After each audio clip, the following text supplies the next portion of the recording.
Selamat tengah hari kelas. Okey, pada hari ini kamu akan belajar tentang subtopik sort. Okey, ataupun dalam bahasa Melayu isih. Okey, sort ialah proses untuk mengisih. Okey, mengisih atau menyusun item-item dalam suatu senarai linear mengikut urutan yang tertentu. Okey. Sort ialah teknik yang paling penting untuk mendapatkan maklumat dengan cepat dan tepat. Okey, contoh-contoh penggunaan sort dalam kehidupan seharian kita.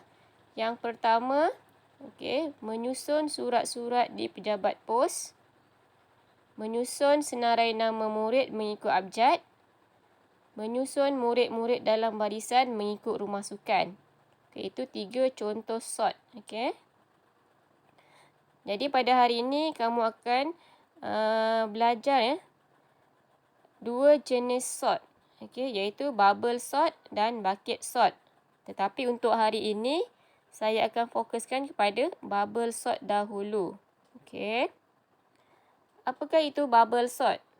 Okey, bubble sort. Okey, bubble itu buih Buih dalam bahasa Melayu buih. So what is bubble sort? Okey, satu teknik pengisihan yang mudah. Okey, teknik pengisihan yang mudah untuk mengisi item-item dalam senarai.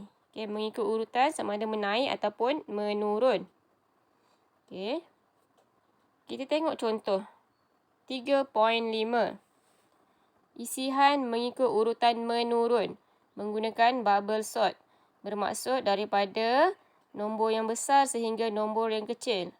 Jadi soalan dia ada 5 nombor di situ. 4, 1, 9, 5 dan 3. Jadi dia minta kamu untuk sort mengikut bubble sort. Jadi kita tengok langkah bubble sort. Okey. Bubble sort dia bekerja macam ni. So langkah pertama, dia akan bandingkan item pertama dan item yang kedua. Jadi untuk langkah yang pertama, this is dia punya perbandingan ada nombor 4 dan 1. So dibandingkan dulu 4 dan 1. Jadi di sini 4 lebih besar dari 1. Okey, bila 4 lebih besar dari 1, jadi tiada perubahan kedudukan. Okey, kerana kita nak susun dalam tertib menurun. Okey, daripada nombor besar ke nombor yang kecil. So di sini tak ada perubahan. Okey, langkah yang kedua. Okey, dia akan bandingkan 1 dan 9 pula. Okey, 1 dan 9. Okey, jadi 1 lebih kecil daripada 9. Jadi kedudukan tu kita kena tukar sebab kita nak kedudukan menurun. Nombor besar dulu baru nombor kecil. Okey, so kita tukar kedudukan jadi 9 dan 1. Okey, we switch the location So 9 dan 1. Seterusnya langkah yang ketiga. Okey. Selepas kita bandingkan 1 dan 9, dan kita akan bandingkan, ini kedudukan baru kedudukan baru. Selepas kita buat sorting, ini adalah kedudukan baru 4, 9, 1, 5, 3. Jadi kita akan bandingkan pula yang ini 1 dan 5. Okey. So 1 dan 5, 1 lebih kecil daripada 5. Jadi kita kena tukar kedudukannya. Jadi 5 di sini. Okey, 1 di sini. Okey. Okey, kemudian seterusnya kita buat sorting lagi. Okey. So kita akan bandingkan 1 dan 3 pula. Okey, jadi 1 dan 3 ni 1 lebih kecil daripada 3. Jadi kita kena tukar kedudukan dia. Okey, kita letak 3 dahulu, kemudian 1. Okey, jadi satu senarai baru akan terhasil iaitu 4, 9, 5, 3 dan 1. Okey, apabila kita tengok senarai ni masih belum di-sort, masih belum diisi mengikut tertib menurun Jadi kita ulang semula proses tersebut daripada awal. Okey, jadi langkah kelima.